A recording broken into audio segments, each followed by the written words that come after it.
jalurnya itu beda.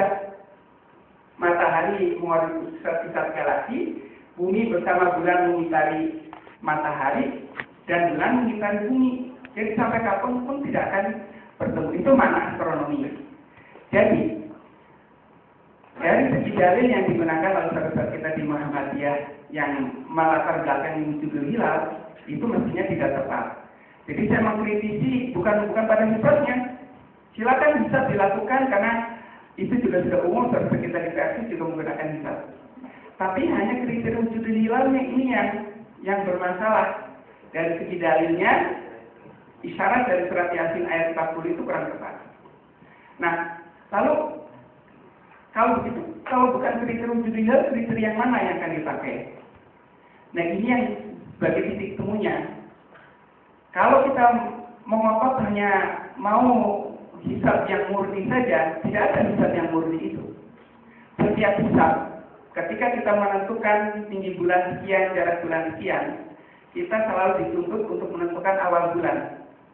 Nah, menentukan awal bulan tetap harus ada kriterianya. Ada yang menggunakan kriteria sudah istimewa saja, sehingga orang mengatakan kalau sudah istimewa, yaitu sudah dianggap masuk, dan itu dianggap sifatnya global. Kemudian ada yang mengatakan harus wujud, itu yang sekarang dipakai Muhammadiyah, wujud itu kriteria yang digunakan oleh saudara kita di ormas-ormas lain yang sekarang ini dipakai yang 2 derajat atau disebut sebagai kriteria 238, itu juga kriteria. Tapi itu kriteria kesepakatan, bukan belum kriteria imkan ru'yat murni atau visibilitas hilal. Ada yang kemudian mengusulkan tinggi minimal sekian derajat dari bulan matahari sekian derajat. Nah, titik temu antara hisab dan ru'yat itu adalah hisab. Tetapi kriterianya ini yang harus disesuaikan dengan ru'yat. Artinya, kriteria itu harus bisa menjamin bahwa ketika menurut hisab itu dianggap masuk, secara ru'yat pun bisa dibuktikan bisa masuk. Nah, caranya seperti apa? Ya kita harus menggunakan data-data ru'yat jangka panjang. Data ru'yat jangka panjang kemudian secara statistik aja dilihat tinggi minimal itu berapa derajat. Ternyata ketinggian itu bervariasi. Kalau jauh dari mataharinya, itu tingginya lebih rendah. Tapi kalau dekat matahari, cahaya matahari itu kuat sekali. Persoalan ru'yat yang paling utama itu adalah kontras antara cahaya hilal yang tipis dengan cahaya syafaq. Mengapa tidak boleh terlalu rendah 1 derajat? Tidak mungkin terlihat. Karena hilal itu masih tipis sekali, cahaya syafaqnya masih kuat sekali. Sehingga perlu ada ketinggian tertentu. Jarak bulan dan matahari itu juga disyaratkan, karena ketika dekat dengan matahari, itu habisnya sangat tipis. Umur bulan itu bisa disyaratkan juga, karena semakin tua umurnya, berarti bulan itu semakin tebal. Ada lagi beda waktu terbenam bulan matahari, dan seterusnya. Tinggal kita pilih dari sekian kriteria itu, mana yang mau dipakai. Orang kemudian mengatakan, kan astronom itu tidak menyepakati sekian banyak kriteria. Astronom tidak punya kewajiban untuk menyepakati kriteria itu, karena astronom hanya menyajikan data-data ini loh.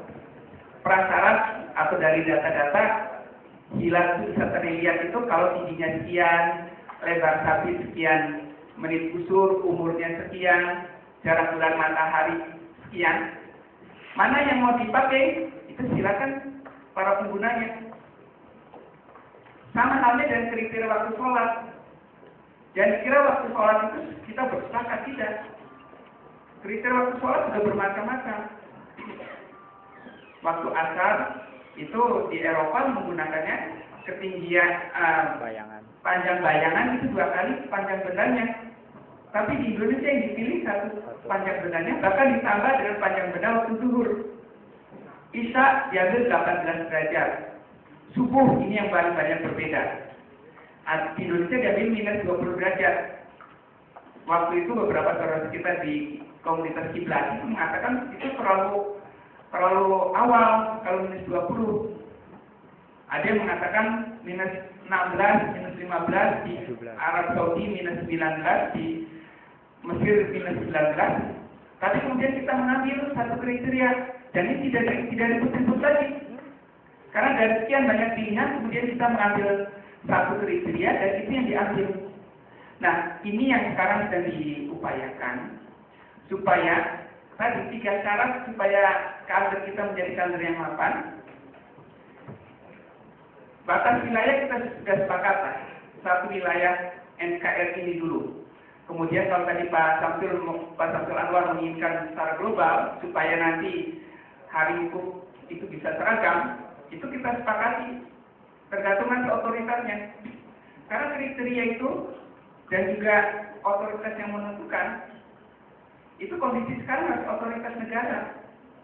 Tidak bisa lagi walaupun katakan kita ikut seminar di mana seminar internasional tentang kalender itu sering diadakan. Tapi kemudian rekomendasi seminar tersebut atau lokakarya tersebut hanya ada di dalam kertas, tidak implementasi. Tahun 78 ada juga kesepakatan, tapi juga tidak implementatif karena hanya sebatas diskusi-diskusi ilmiah. Nah, yang sekarang kita kehendaki itu adalah kesepakatan yang sifatnya atau oleh otoritas negara. Karena otoritas negara itu yang mengikat. Arab Saudi itu beberapa kali ada kesepakatan, tapi Arab Saudi juga yang pertama kali melanggarnya. Karena di Arab Saudi, walaupun mereka menggunakan sekarang ini menggunakan umur kuro, dulu sebelum tahun 2000-an itu menggunakan kriteria yang lain, itu hanya untuk kalendernya. Tapi untuk penentuan awal Ramadan atau Syawal mereka berdasarkan ru'yat, tidak peduli pada kalender. Nah, jadi intinya yang sedang kita upayakan, kita tidak lagi terjebak pada masalah dalil. Silakan saudara kita yang menggunakan dalil hisab seperti di versi di Muhammadiyah itu menggunakan dalil hisabnya dan tidak perlu meruqyah.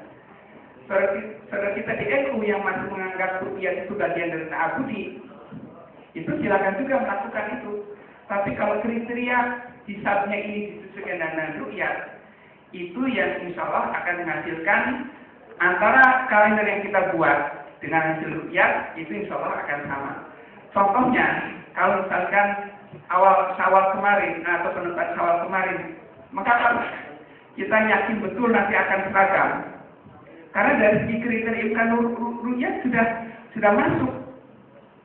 Jadi dari sekian titik yang disebar itu ada optimisme akan berhasil dan alhamdulillah itu berhasil. Dan berhasilnya bukan hanya seperti kesaksian di Cakung, sudah pengakuan dan disumpah, tapi ada potretnya. Tim pengamat di Kupang dan di Makassar itu merekam fotonya. Nah, kira-kira seperti itu. Kalau kita bisa menggunakan kriteria imkan ruqyah atau visibilitas hilal, maka kita akan membuat kalender dan kalender itu akan memberi kepastian sekian puluh tahun ke depan. Dan ketika itu dibandingkan dengan ruqyah yang dilakukan oleh saudara kita yang memang meruqyah, insya Allah hasilnya akan sama. Itu yang sedang kita upayakan. Jadi sekaligus saya mengklarifikasi juga bahwa saya mengkritisi Muhammadiyah itu bukan karena benci Muhammadiyah, sama sekali tidak. Saya hanya mengkritisi pada wujudul hilalnya, bukan mengkritisi pada metode hisabnya, karena saya pun pelaksana hisab dan dulu saya menggunakan hisab wujudul hilal juga. Tapi kemudian dia berkembang dan ada tuntutan supaya antara hisab dan ruqyah itu bisa bersatu, dan titik temunya adalah hisab yang menggunakan kriteria imkan ruqyah atau visibilitas hilal. Dengan kriteria itu di NU sudah digunakan untuk menolak kesaksian yang tidak mutabar itu. Kesaksian di Cakung itu ditolak tahun 98, sudah juga ditolak tahun 2006, tahun 2007, dan terakhir kemarin ditolak. Kami saudara kita di NU juga sudah menggunakan hisab dengan imkan ruqyah. Itu tidak mungkin kalau yang terlalu rendah seperti itu. Jadi yang ingin saya sampaikan bahwa malah saudara kita di Muhammadiyah ini mengkaji ulang wujudul hilal seperti itu supaya ketika bulan rendah kita bisa bersama dengan saudara kita yang meruqyah. Soal dalilnya silakan masing-masing dipegang menurut keyakinannya. Mau hisab silakan, saudara kita di NU mau meruqyah juga silakan. Kalau secara astronomi dua-duanya dianggap setara antar hisab dan ruqyah. Saya kira demikian. Terima kasih. Pak Thomas, Pak Thomas belum menyebut kira-kira kalau itu pakai ukuran ketinggian hilal di atas ufuk itu berapa derajat gitu. Itu yang pertama Pak Thomas ya.